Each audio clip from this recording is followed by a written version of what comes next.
Good morning student. हम लोग बात कर रहे हैं पैथोफिजियोलॉजी में पैथोफिजियोलॉजी के फर्स्ट यूनिट के सेकंड पार्ट के इन्फ्लामेशन की। प्रीवियस क्लास में हमने इन्फ्लामेशन के बारे में पढ़ लिया है, इन्फ्लामेशन क्या होता है। फिर उसके बाद हमने साइन ऑफ इन्फ्लामेशन देख लिया कि उसके कौन कौन से साइन ऑफ इन्फ्लामेशन है, जिसमें हमने र्यूबर, ट्यूमर, कॉलर, डॉलर और लॉस ऑफ फंक्शनलिसा के बारे में बात करा। इसके बाद हमने देखा कि इन्फ्लामेशन के कौन कौन से टाइप है। तो हमने दो मेन टाइप, एक्यूट और क्रोनिक, और एक तीसरा type that is chronic active inflammation के बारे में पढ़ लिया। फिर इसके बाद हम लोगों ने इसके कंपोनेंट के बारे में पढ़े कि कौन कौन से कंपोनेंट हैं जो इन्फ्लामेटरी रिस्पॉन्स के लिए रोल प्ले करते हैं। तो हमने देखा कनेक्टिव टिश्यू सेल्स हैं, वेसल्स हैं और कनेक्टिव टिश्यू मैट्रिक्स हैं। इसके बाद हम लोगों ने एक्यूट इन्फ्लामेशन के बारे में देखा कि एक्यूट इन्फ्लामेशन में कौन कौन से प्रोसेसेस, क्या क्या स्टेप इन्वॉल्व होते हैं। तो हमने देखा कि इसमें कई सारे स्टेप हैं, जिसमें एक फ्लूइड एक्यूमुलेट हो जाता है, एक्स्ट्रावास्कुलर प्लेटलेट का एक्टिवेशन हो जाता है और न्यूट्रोफिल जो है वो एज ए इन्फ्लामेटरी सेल की तरह वर्क करता है। फिर हमने इसमें जो इवेंट्स इन्वॉल्व हो रहे हैं एक्यूट इन्फ्लामेशन में, उसके बारे में देखा कि इसमें दो तरह के इवेंट होते हैं, एक तो वस्कुलर इवेंट और दूसरा सेलुलर इवेंट। फिर हमने इन इवेंट्स को भी डिटेल में देखा कि वस्कुलर इवेंट में क्या होता है।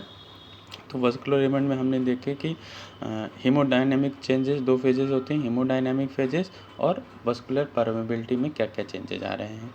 हीमोडायनेमिक चेंजेस में हमने देखे कि इसमें 5 स्टेप होते हैं। ट्रांजिएंट वैसोकंस्ट्रिक्शन होता है, then further persistent progressive vasodilation होता है, उसके बाद प्रोग्रेसिव वैसोडायलेशन होता है, देन स्लोइंग और स्टैसिस होता है, देन ल्यूकोसाइट का मार्जिनेशन होता है। मार्जिनेशन के बाद इस प्रोसेस को पढ़ने के बाद हमने देखा कि दो तरह के चेंजेस थे, एक तो हीमोडायनेमिक चेंजेस थे और एक तो वस्कुलर परमेबिलिटी में चेंजेस थे।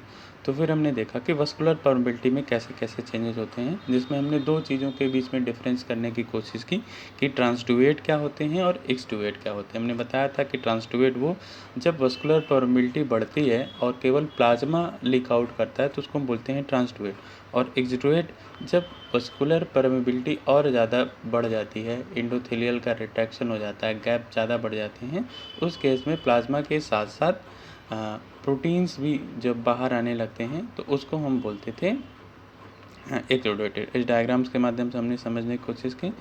फिर हमने वस्कुलर परमेबिलिटी इंक्रीज़ हो रही तो उसमें कौन कौन से मैकेनिज्म इन्वॉल्व हो रहे हैं उसके बारे में देखा, जिसमें कॉन्ट्रैक्शन ऑफ एंडोथेलियल से, रिट्रैक्शन ऑफ एंडोथेलियल से, direct injury, endothelial injury leukocytes के माध्यम से, और देन न्यूकोवस्कुलराइजेशन कैसे डेवलपमेंट होता है, न्यू वस्कुलराइजेशन, उसके बारे में देखा।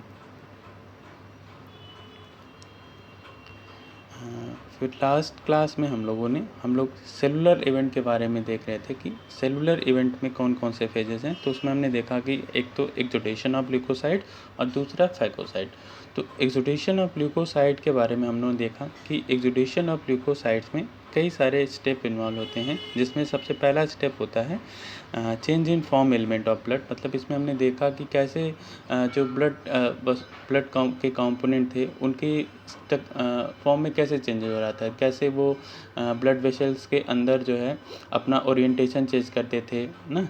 फिर ओरिएंटेशन मतलब कि जो ब्लड कंपोनेंट थे वो एंडोथेलियल सेल्स के नज़दीक आ जा रहे थे और जो प्लाज्मा था वो बाहर चला जाता था। तो जो प्लाज्मा सेक्शन था तो वो नैरो होता जा रहा था और ब्लड कंपोनेंट वाला सेक्शन वाइडर होता जा रहा था। फिर ये जो ब्लड कंपोनेंट जो प्लाज्मा के पास आए हैं ये रोल और एडिशन करते हैं, और फिर रोलिंग और एडिशन में कई सारे मॉलिक्यूल्स थे, एडिशन मॉलिक्यूल्स थे जो जैसे सेक्लेक्टिन, इंटीग्रिन, वो इसको और पोटेंशिएट मतलब हेल्पफुल करते थे। देन जैसे ही इसको कहीं पर गैप मिलता था, ये हमारा ल्यूकोसाइट वहाँ से माइग्रेट कर जाता था और इस प्रोसेस को हम बोलते थे ई माइग्रेशन। ई माइग्रेशन में ही हमने एक और टर्म पढ़ा दैट इज़ डायपेडेसिस। जब इन एंडोथेलियल गैप के माध्यम से अगर कोई हमारी रेड ब्लड सेल्स भी जो है लीक आउट कर जा रही है, बाहर चली जा रही है, तो उस प्रोसेस को हम बोलते थे डायपेडेसिस। फिर इतना कुछ हो गया था, हम लोग कीमोटैक्सिस पर रुके हुए थे। अब आपने देखा कि जैसे ही मतलब आपने यहाँ तक देख लिया कि ये जो आपका मतलब कि जो आपके ल्यूकोसाइट्स थे ये ब्लड वेसल्स को छोड़ करके बाहर आ गए हैं। तो जब ये ब्लड वेसल्स को बाहर छोड़ करके बाहर आ जाते हैं, माइग्रेट कर जाते हैं, तो मतलब जैसे ही ये ब्लड वेसल्स को पार करके बाहर आते हैं, देन ये मूव करना स्टार्ट करते हैं। ये ल्यूकोसाइट्स जहाँ पर इन्फ्लामेशन हुआ रहता है, जहाँ पर इन्फेक्शन हुआ रहता है, इंजरी हुई रहती है, तो वहाँ पर कुछ केमिकल्स रिलीज़ हुए रहते हैं।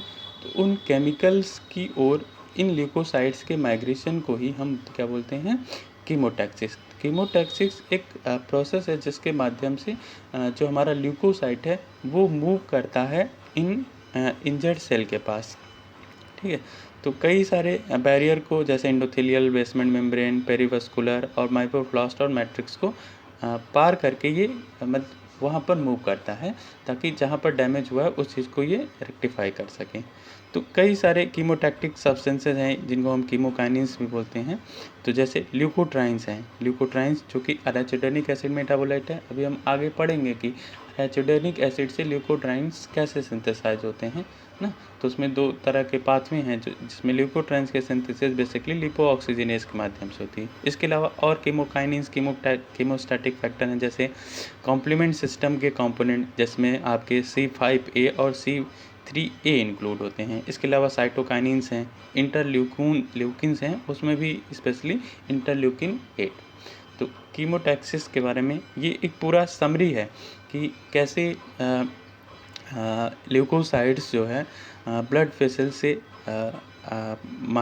मार्जिन पे आया, मार्जिन के बाद उसने रोलिंग स्टार्ट करी, रोलिंग के बाद एडिशन करा, एडिशन के बाद जैसे ही उसको एंडोथेलियल के बीच में गैप मिला, वहाँ से वो मूव आउट करके बाहर आ गया, एक्स्ट्रावास्कुलर स्पेस में आ गया, और वहाँ से जो कीमोकाइनिन्स से कीमोस्टैटिक फैक्टर थे उनके और अट्रैक्ट होके ये ल्यूकोसाइट वहाँ पर मूव करा और अपना वहाँ पर जो भी बैक्टीरिया थे या भी जो भी इंजरी के फैक्टर थे उनको डैमेज करके ये प्रोसेस को फिनिश करता है। तो इसमें आप देख सकते हैं ग्लूकोसाइड्स है, फिर उस पे जो है कई सारे इंटेग्रीन्स जो हैं वो जुड़ते हैं, तो इस चीज़ की हेल्प से ये रोल करता है। फिर ये इंटरग्रीन का एक्टिवेशन हो जाता है कीमोकाइनिन्स से, जिससे जो एडिशन का पेज होता है वो और स्ट्रांग हो जाता है, तो स्टेबल एडिशन मिलता है और फिर ये एंडोथेलियल सेल के जैसे गैप मिलता है, माइग्रेट करता है। यहाँ आप देख सकते हैं कि यहाँ से ये माइग्रेट कर गया है और फिर इसका यहाँ से यहाँ पर जहाँ पर बैक्टीरिया है या जो कीमोस्टैटिक फैक्टर हैं, इस डायरेक्शन में मूवमेंट को ही हम क्या बोलते हैं, कीमोस्टैसिस बोलते हैं। ठीक है, तो ये एग्जीमेट हो गया। इसके बाद हमने देखा था कि इसके बाद जो दूसरा स्टेप था ल्यूकोसाइट्स का माइग्रेशन होने के बाद जो दूसरा स्टेप था वो था आपका फैगोसाइटोसिस। तो फैगोसाइटोसिस क्या है? फैगोसाइटोसिस बेसिकली एक तरह से सॉलिड पार्टिकल को इनगल्फ करने की प्रोसेस को ही हम क्या बोलते हैं, फैगोसाइटोसिस। इसी तरह जब कोई लिक्विड पार्टिकल्स को इनगल्फ करते हैं तो उस प्रक्रिया को हम बोलते हैं पिनोसाइटोसिस, और जब सॉलिड पार्टिकल को इनगल्फ करते हैं तो उसको हम बोलते हैं फैगोसाइटोसिस। तो दो तरह की फैगोसाइटोटिक सेल आपकी बॉडी में प्रेजेंट्स हैं, जिसमें आपका एक तो माइक्रोफेजेस हैं और दूसरा मैक्रोफेजेस हैं। माइक्रोफेजेस में आपके जैसे पॉलीमॉर्फो न्यूक्लियर न्यूट्रोफिल्स हैं, जिनको पीएमएन्स बोलते हैं, तो ये माइक्रोफेजेस के हैं। और दूसरा जो सर्कुलेटिंग मोनोसाइट्स हैं, तो उनको हम क्या बोलते हैं, मैक्रोफेजेस। तो ये फैगोसाइटोटिक सेल क्या करते हैं, जो भी बैक्टीरिया है, जो भी वायरस है, उनको एल्गर्व करके अपने अंदर से कुछ प्रोटियोलिटिक एंजाइम को, लाइसोसोमल एंजाइम या फिर और भी पाथवे हैं फ्री रेडिकल जनरेट करके उसको हम किल करते हैं। तो फैगोसाइटिक सेल बहुत सारे प्रोटियोलिटिक एंजाइम जैसे प्रोटीजेस, कोलेजिनेजेस, इलास्टेजेस, लाइपेजेस, प्रोटीनेजेस, जिलेटिनेजेस, ये रिलीज़ करके उस बैक्टीरिया को किल करने का काम करते हैं। तो फैगोसाइटोसिस में अगर आप इसके स्टेप की बात करें तो इसमें कौन कौन से स्टेप इन्वॉल्व होते हैं, तो यहाँ पर बेसिकली 3 स्टेप इन्वॉल्व होते हैं, जिसमें पहला स्टेप है recognition and attachment, second step है engulfment and then killing and degradation.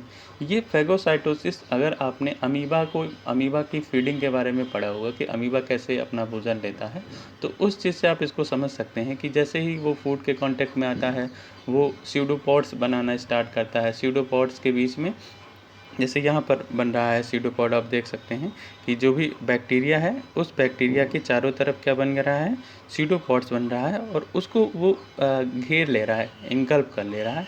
फिर वो अपने सेल्स के अंदर ले लेता है, फेगोसाइटोस्टिक वैक्यूल्स बना लेता है, और फिर वहाँ पर अपने डिफरेंट पाथवेज के माध्यम से, लाइसोजाइम एंजाइम के माध्यम से या रिएक्टिव ऑक्सीजन ग्रुप के माध्यम से, वो अलग अलग पाथवे हो सकता है, उसके माध्यम से ये इसको किल करता है।